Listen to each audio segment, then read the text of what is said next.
আপনাদের এলাকায় যারা মাদক সেবন করেন, বেচেন, ক্যাসিনো খেলেন, তাস খেলেন, তাদের জন্য ঘোষণা হলো গোয়েন্দারা মাঠে আছে। তারা আজ হোক, কাল হোক, 15 দিন পরে হোক, 1 মাস পরে হোক, যে কোনো ভাবে হোক, কোন এক সময় তারা গ্রেফতার হবেন। পরে কান্নাকাটি করবেন, আমি এ ব্যাপারে কিচ্ছু করব না বা করতে পারবো না। এই জন্য মাদকের সাথে যারা জড়িত, আপনারা আমাদেরকে তথ্য দিয়ে সহযোগিতা করবেন। এদের প্রত্যেককে আমরা আইনের আওতায় নিয়ে আসবো।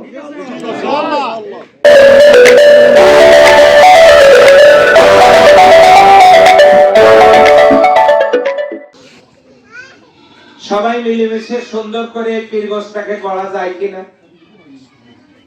আমি এখানে আসার আগে কেউ কেউ বলছেন কোর্টে এমপি তার একদিনও এলো না। এদিক কিন্তু 54 বছরেও কোনো এমপি আসেনি, তারপরও কয় আইলো না। তো এখন আজকে এমপি আইলো, তাই সেটা যখন হইলো, এখন আবার চলে যাওয়ার পর বলবে যে খুব তো কোর্টে তার উন্নয়ন, এলাকা ইটি আইলো না, এলাকা পাকা শুরু হইলো না। আপনারাই কত 54 বছরের ময়লা আমি কি একদিনে পরিষ্কার করতে পারবো? আমাকে একটু সময় দেন, আমি সংসদে যাই, বাজেট বরাদ্দ ধরি, তারপরে সিস্টেমেটিক ওয়েতে কাজগুলা করি। পীরগঞ্জের রাস্তা কাঁচা হলো 1600 কিলোমিটার। কল্যাণ যত তাড়াতাড়িতে এগুলা বেড়াতেও কমপক্ষে 16 দিন লাগবে। 1600 কিলোমিটার রাস্তা পীরগঞ্জে কাঁচা। 54 বছরে বহু বরাদ্দ হয়েছে, নিয়ে তুলে তুলে খাইছে, কিন্তু কাম হয় নাই। 54 বছরে যা হয় নাই, আমি কি 5 বছরে তা পারবো? দেখি কতগুলা পারি। আমি তো আর দুর্নীতি করব না ইনশাআল্লাহ। দেখি কতগুলা পারি, আপনারা দোয়া করেন। আপনাদের কাছে দোয়া চেয়ে আমি আমার কথা শেষ করছি। এরপর যে কথাটা আমি বলবো, আপনাদের এলাকায় যারা মাদক সেবন করেন, বেচেন, ক্যাসিনো খেলেন, তাস খেলেন, তাদের জন্য ঘোষণা হলো গোয়েন্দারা মাঠে আছে। তারা আজ হোক, কাল হোক, 15 দিন পরে হোক, 1 মাস পরে হোক, যে কোনো ভাবে হোক, কোন এক সময় তারা গ্রেফতার হবেন।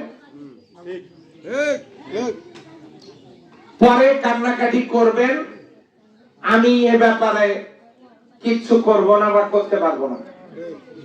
এই জন্য মাদকের সাথে যারা জড়িত, আপনারা আমাদেরকে তথ্য দিয়ে সহযোগিতা করবেন। এদের প্রত্যেককে আমরা আইনের আওতায় নিয়ে আসবো। এরপর নারী কর্মসংস্থান সৃষ্টির ব্যাপারে আমরা গুরুত্ব দেব ইনশাআল্লাহ। এই যে আমার কাছে একটা নিয়োগ আসছে, নিয়োগ সরকারি বেসরকারি কোনটাই না, একটা এনজিওর একটা নিয়োগ আসছে। আমি হিন্দুদেরকেও নিয়েছি, মহিলাও নিয়েছি, পুরুষও নিয়েছি, মাত্র কয়েকজন।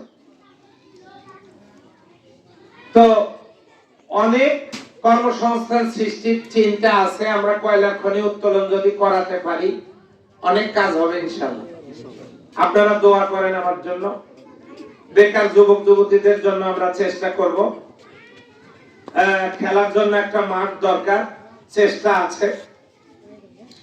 জামাত ইসলামের কর্মীদের নিরাপত্তা নিশ্চিত করা জরুরি। এর নিরাপত্তার মালিক আল্লাহ। হ্যাঁ, আমরা হলো দুনিয়ার কোন মানুষকে ভয় করে চলি না, হিসাব করার টাইম নেই। ভয় করব কাকে? আল্লাহই হেফাজত করবে। তো আপনারা আমার জন্য দোয়া করবেন। আসসালামু আলাইকুম।